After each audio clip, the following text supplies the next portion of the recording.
I'm Luca Giliberti, contributing writer at Gold Derby, joined today by David Bomba, the Emmy-nominated production designer of the third and fourth seasons of Ozark. So David, I want to jump right in. You joined the show in its third season, which introduced a number of important new set pieces, including the Missouri Belle Casino and the Navarro Estate. During press for the third season, you said or teased that those would be expanded in the fourth season. So to start things off, could you elaborate on that a bit? Well, more so the aspect of the Mexican drug cartel and his compound that was expanded on as Marty and Wendy get more involved. I mean, the third season ended with Helen getting blown away, and the fourth season begins with her remains being washed away.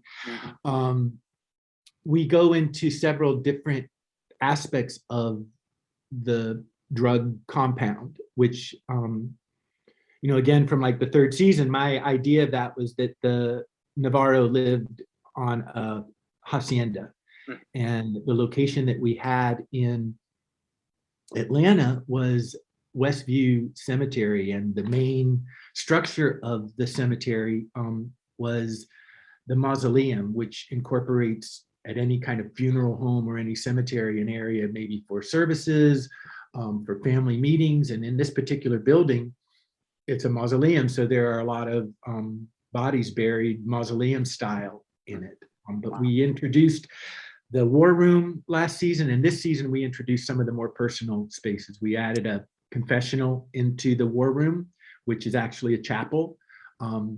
We built a huge set of stairs to incorporate an exterior patio that was inaccessible otherwise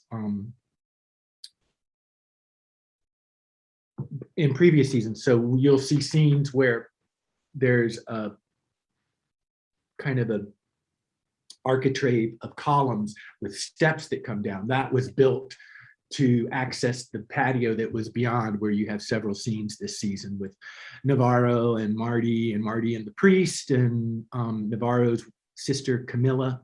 So it was another aspect, an area of the cemetery that we kind of expanded this season. Right, and I just love how distinctive the looks of the Missouri Belle Casino and the Navarro Estate are from the general look of the show, and how both, but especially the Navarro Estate, and you've actually talked about this quite a bit, how they don't appear operatic at all, which I think is just so important. And that was a fear early on, that it was like that the space was going to be too much and too melodramatic. But the way the beauty of being, or the blessing, I guess, of being on this show for me, I'm very grateful to be associated with the writing and the creative elements that Chris Mundy and his team bring to this. And the characters are so big and so strong that I wasn't too worried about amping up the set pieces, because these people kind of command attention whenever the camera is on them. They really do. They really do. And, speaking of distinctive, Chicago, which is a character in and of itself on this show, plays a major role this season again, as the Byrd Foundation is looking for investors. And we get to see everything from Shaw Medical's solutions to the Pierce's home to a ton of hotel rooms and restaurants. So walk me through your Chicago-related work this season. Well, we started this, kind of towards the tail. Well, we were still in pretty much isolation when I came back to Atlanta.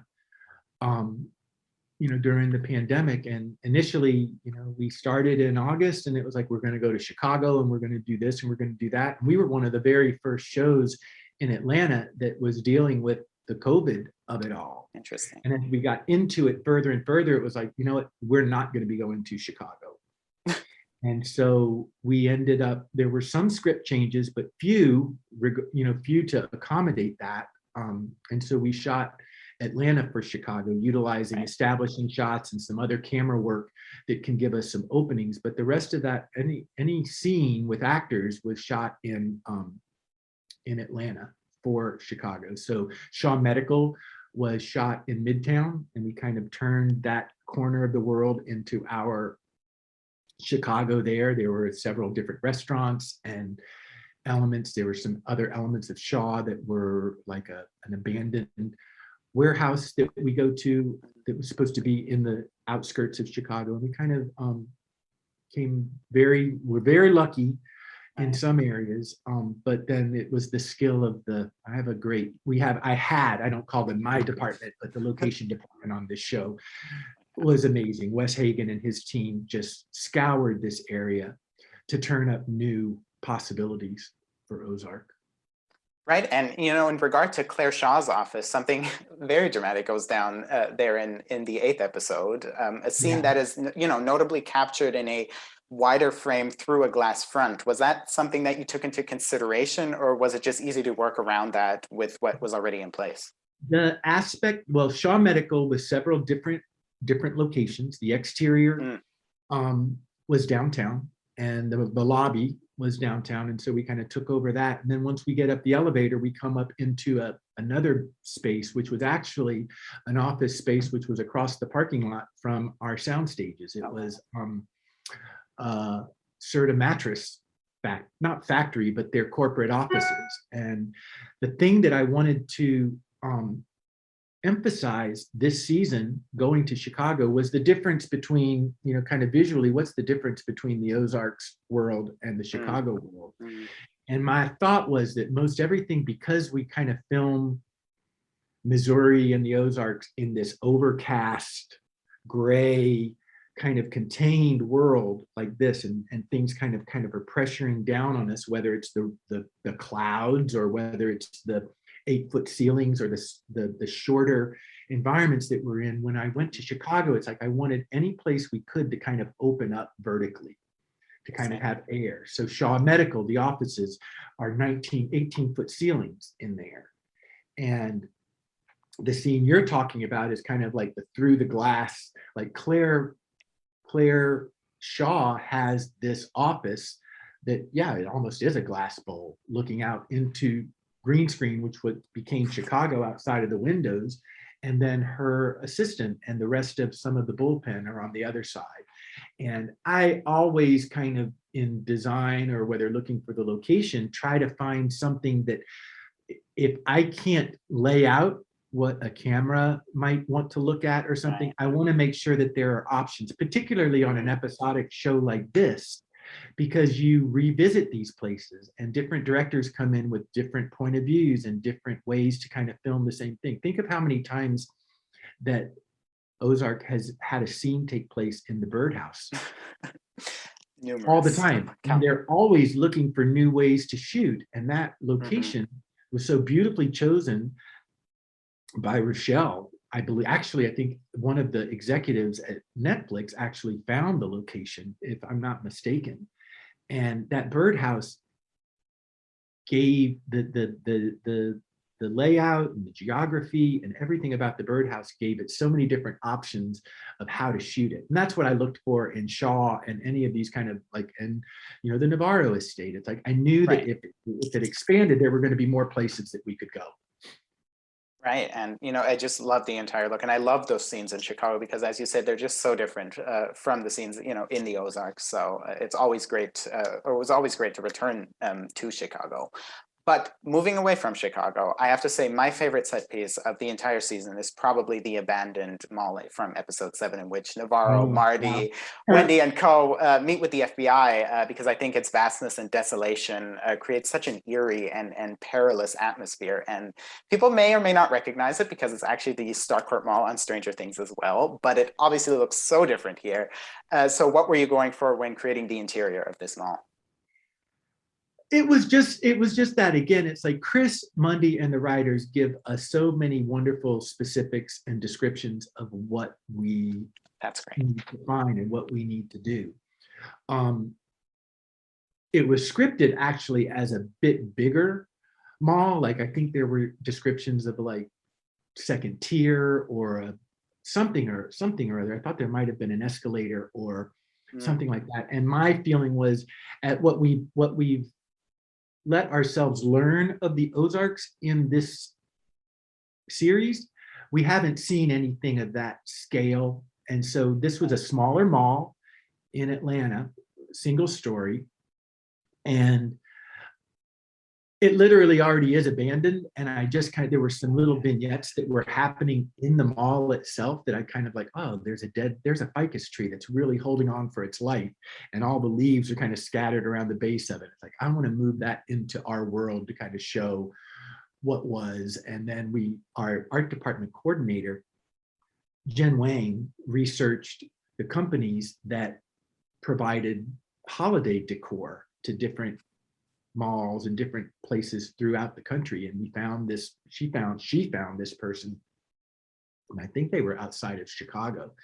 And he took us via FaceTime through his warehouse. And I said, take me to the graveyard, take me to the place where you're getting ready to throw this stuff into the dumpster next year. And so he kind of took us to this area, and he helped us kind of pick and choose some different elements. And it was a lot of fun kind of taking that existing abandoned mall in Atlanta, taking it down several levels, giving it our kind of value and color palette, because I don't know if you've seen a mall lately, there's a lot of eye candy, oh yes, a lot of bling. And so we took all of that down so that really the only color and contrast would be a little hint of the Christmas decorations. Oh, yeah, and then again, the characters that come into this onto this canvas.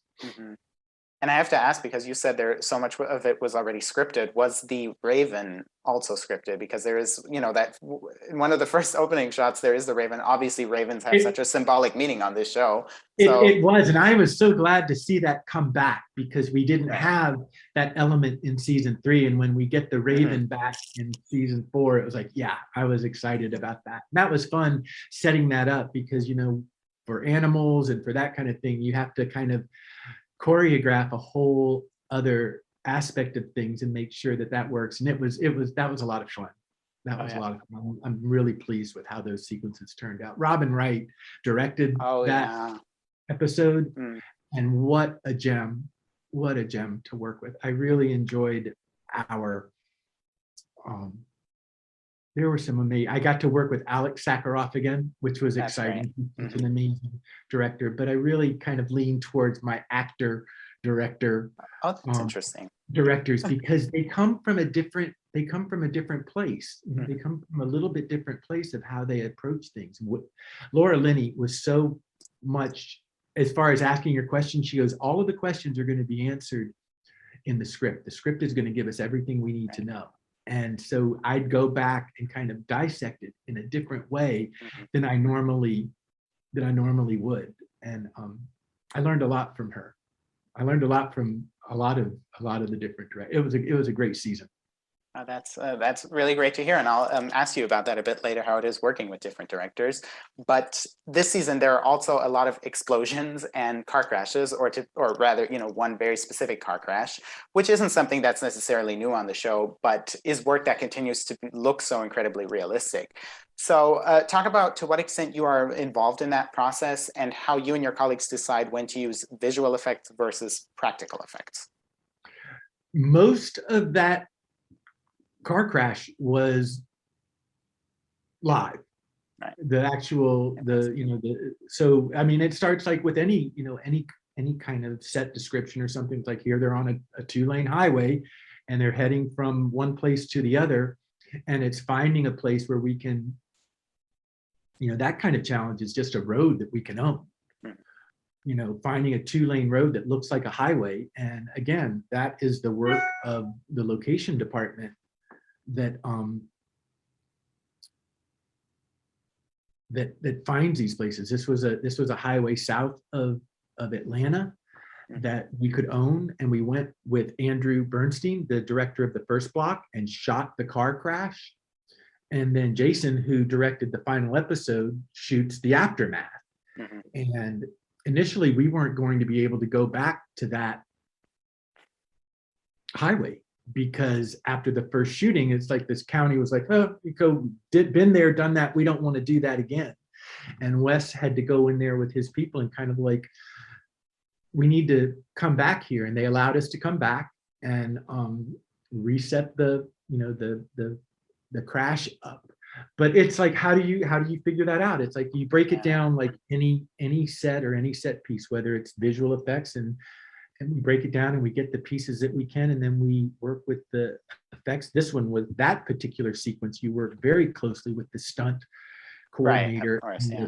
the special effects coordinators, because they're the ones that rig the car to get it capable to flip and turn and roll. Mhm. Yeah, absolutely. And of course, the car crash takes place in real time in the series finale, which also features another one of the Byrdes' lavish fundraisers. But this one feels very different, not just in terms of lavishness and gravity, but also in terms of the color palette. What was important to you and your colleagues from other departments when, creating the look for what was ultimately the show's last big gathering? What I learned, one of the things that kind of I focused on while working on Ozark, as I watched how it was shot in the first two seasons, and then as I went into the third and the fourth season, were light sources. And what is the source of light? In the casino, I kind of had this motif of stars, and there were a lot of star elements and star fixtures on the ceiling, and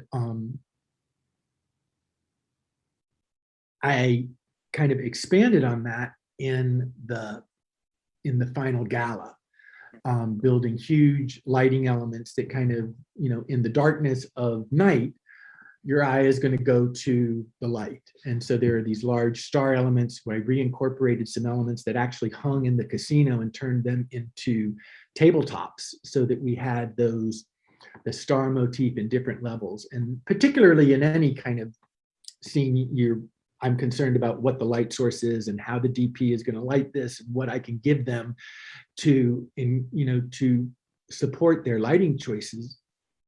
But the gala was something I wanted to, send off this final gala fundraiser with a bang. And so we blinged it up kind of 3 times what we did at the gala from the last season, because we had a similar, not a similar, but another gala that was that we built for season 3. Right. But I think this one kind of amped up considerably and kind of gave us a nice send-off. It really did. There's so much tension at that gala. It is so thrilling to watch, and obviously devastating considering what happens there and what it leads to. But it was a thrilling, final big gathering, and I really enjoyed watching it. To slowly wrap things up, though, you have at great length talked about your initial hesitation to join Ozark, because it would have been and now is your first continuing series, really. But in retrospect, what was the experience like, not only doing 2 seasons of a show and working with so many different directors, as you already touched on, but also having the responsibility of closing out a 4-season show? I continually kind of pinch myself for the ability or the opportunity that I had to work on this show. It is all, we work on projects all the time, and particularly on something that, I was fortunate to come in on something that was successful. So right. I got on the successful, gravy train, or what, I don't want to call it the gravy train, but a successful project. And that was a gift. And yet I wanted to make sure that, my ego wanted to make sure that I kind of put my mark on it, which I feel like we did in the 3rd and 4th season. We've kind of given Ozark another layer, or expanded on that. But it's a completely different experience for me than a feature. And the difference is getting to work with different directors. And there's a plus and a minus in that, because different directors come in and we need to make sure that they kind of stay in they were referred to when I first started as guest directors, and you give them the respect that you give any director, but you need to kind of help guide them into this is the look of the show. And many of the directors that came back in the 4th season had already been on the show. They were returning as well. But there are pros, for me, there are pros and cons to that. You get to meet and work with different styles and different people, but there's an aspect of closure that is different, because as one director is finishing up their their episode, I'm many times pulled away to be preparing for the next director that's doing the following episode. So I don't get to kind of, I hopefully get to open up any of the new sets and the new things, but I don't get to kind of complete that process with each director unless it was like a Jason Bateman who finished the series and I wasn't prepping another show, the last 2 weeks of his shooting. But all in all, I am so grateful for the opportunity to have worked on such a great project and to bring something to it and feel like I was part of that success. Well, yeah, I mean, congratulations, not just on a final season, but on the past 2 seasons. They were incredible, and you introduced so many new sets, and they really became a part of the character of the show. So congratulations on finishing out the series, and it was such a pleasure to talk to you today, David. Thank you so much. Thank you so much.